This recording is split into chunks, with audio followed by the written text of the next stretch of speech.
त्यांची नरसी होती शक्ती आहे म्हणे त्या भगवंत बाबा हनुमानजीला प्रश्न केला अशी कोणती शक्ती आहे म्हणे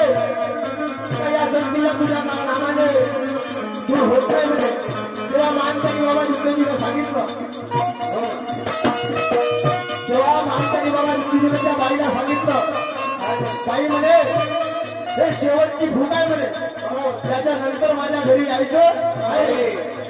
तेव्हा मानकरी बाबा युद्धजीने भगवान बाबा हनुमानजीला प्रश्न केला हे भगवंता अशी कोणती शक्ती आहे तिला परिचय करून द्या म्हणे त्याच्यानंतर मी पुणे भगवंताला मानणार नाही म्हणे तेव्हा बाबा युद्धजीने वचन केलं भगवंताला मी मरीन किंवा जगी जीवनात एकच भगवंत बाबा हनुमानजीलाच म्हणे काही क्षणामध्ये वचन देता बरोबर त्या रंगारी समाजाच्या बाईचा शेतात निघून गेला हो तेव्हा लहानपणी बाबा युद्धजीने विचारणा केली आपल्या लहान भावाला माझ्या भावाला विचारलं त्याला म्हणे त्या शांताबाईचा सरकारला काय झालं म्हणे तेव्हा मारुती भाऊ सांगू लागले की बाबा म्हणे त्या बाईचा शेतात निघून गेला अशी दैवी शक्ती महान आहे म्हणून मी काय म्हणतो ऐका पुढे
हनुमानजीला मानते की बाबा जिंदगी गुरु मला बोले दादा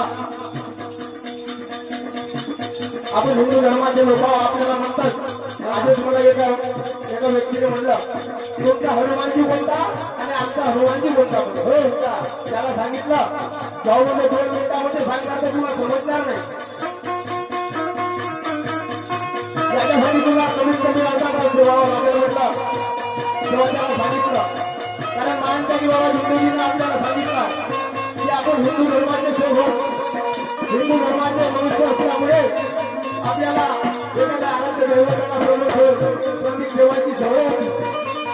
माणसाच्या मनाची एकाग्रता राहावी म्हणून बाबा युद्धजीने बाबा हनुमानजीला डोळ्यासमोर प्रतीक ठेवलं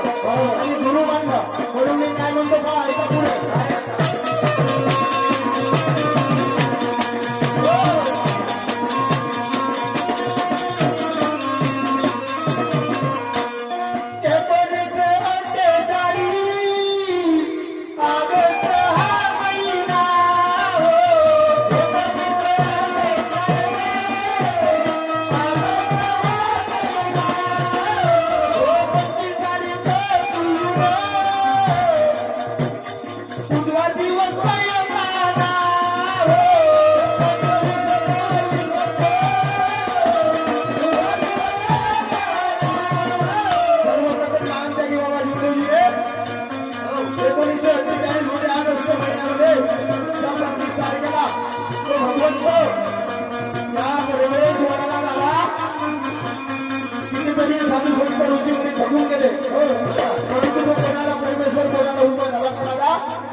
तो दिवस त्या मानव